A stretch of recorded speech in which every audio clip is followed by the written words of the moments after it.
Hi everyone, good afternoon. আজকের এই ভিডিওটিতে আমি তোমাদের সাথে কিছু গুরুত্বপূর্ণ প্রশ্ন আলোচনা করছি, যেগুলো আপকামিং যে কোনো পরীক্ষার জন্য গুরুত্বপূর্ণ। বিশেষ করে যারা ক্লার্কশিপের জন্য নিজেদেরকে প্রিপেয়ার করছো, তাদের জন্য ভিডিওটি গুরুত্বপূর্ণ হতে চলেছে। কোশ্চেন নাম্বার 1, বার্গির অশ্বারোহী বাহিনীটি কার ছিল? মানে কোন শাসকের বা কোন সম্রাটের ছিল? দেখো, অপশান কি কি দেয়া রয়েছে দেখতে পাচ্ছ। সঠিক উত্তর কি হবে? অপশান বি, শিবাজি, যিনাকে ছত্রপতি শিবাজি বলা হতো, যিনি মারাঠা সাম্রাজ্যের প্রতিষ্ঠাতা। এবারে বার্গির, যেটা হচ্ছে একটা ফারসি শব্দ বলা হচ্ছে, ঠিক আছে। কথাটা হচ্ছে বর্গীয় অশ্বারোহী বাহিনী। এটাকে না, বর্গীয় অশ্বারোহী বাহিনীটি ছিল মারাঠাদের একটি সৈন্যদল, ঠিক আছে। তো যেটা ছত্রপতি শিবাজির অশ্বারোহী বাহিনী ছিল, যেটা বার্গির থেকে বর্গী শব্দের উৎপত্তি। বার্গিরটা একটা ফারসি শব্দ। নেক্সট প্রশ্ন, অপারেশন ব্লু স্টার কোন রাষ্ট্রপতির সময় হয়েছিল? অপারেশন ব্লু স্টার, দেখো অপশান কি কি রয়েছে। সঠিক উত্তর হবে অপশান বি, জ্ঞানী jail Singh. Operation blue star, যেটা হচ্ছে ভারতীয় সেনাবাহিনীদের দ্বারা পরিচালিত একটি সামরিক অভিযান। তখন প্রধানমন্ত্রী কে ছিলেন না, শ্রীমতী ইন্দিরা গান্ধী, উনি পরিচালনা করেছিলেন। মূলত পাঞ্জাবের স্বর্ণ মন্দিরে এই অভিযানটি হয়েছিল, অমৃতসরে, যেটা হচ্ছে শিখ ধর্মাবলম্বী মানুষ, মানে শিখ ধর্মের মানুষদের তীর্থস্থান হরমন্দির সাহিব দখলের জন্য ভারতীয় সেনাবাহিনীদের যে সামরিক অভিযানটি হয়েছিল, সেটাই অপারেশন ব্লু স্টার নামে পরিচিত। তখন ভারতের রাষ্ট্রপতি ছিলেন জ্ঞানী জেইল সিং, ঠিক আছে। আচ্ছা, পরের প্রশ্ন যাব। কোন বয়সের মধ্যে সাধারণত মেনোপজ ঘটে? দেখো অপশান কি কি রয়েছে, মেনোপজ কোন সময় হচ্ছে।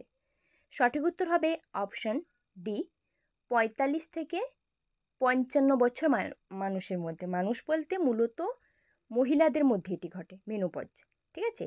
45 বছর থেকে 55 বছর বয়সে মহিলাদের মধ্যে এই মেনোপজ ঘটে। তবে অনেক সময় 40 বয়সের, মানে 40-এর পরও শুরু হয়ে যায় menopause. Next, non linear ropeway প্রযুক্তির উদ্ভাবক কে? নন লিনিয়ার রোপওয়ে প্রযুক্তি, দেখো অপশান কি কি রয়েছে দেখতে পাচ্ছ। সঠিক উত্তর হবে অপশান এ, শেখর চক্রবর্তী, যিনি কার্ভও তৈরি করেছেন এবং একটি পেটেন্টও তৈরি করেছেন ডিজাইন হিসেবে।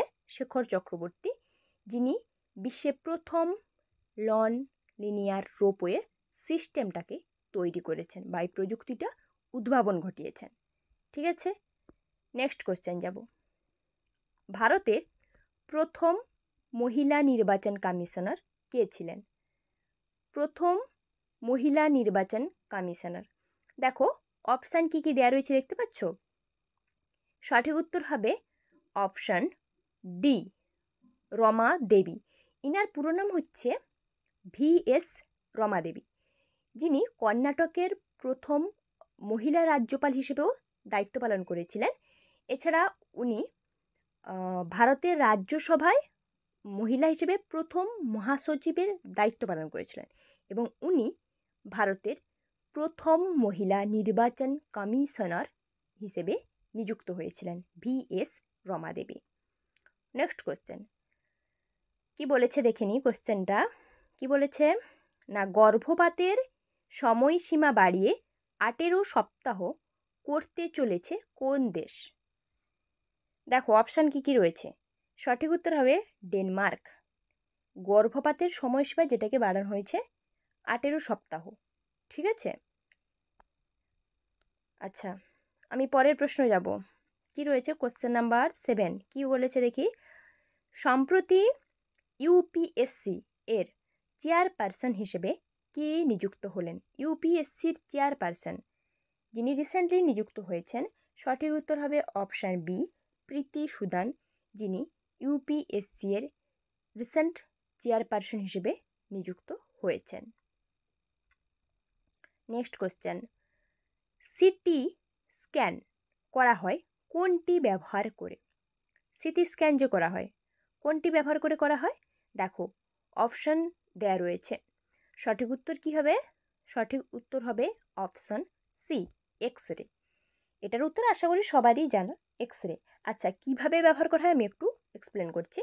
কিভাবে না, সিটি স্ক্যান করার জন্য প্রথমে টেবিলে একটা ক্রেডল লাগানো হয়, ঠিক আছে?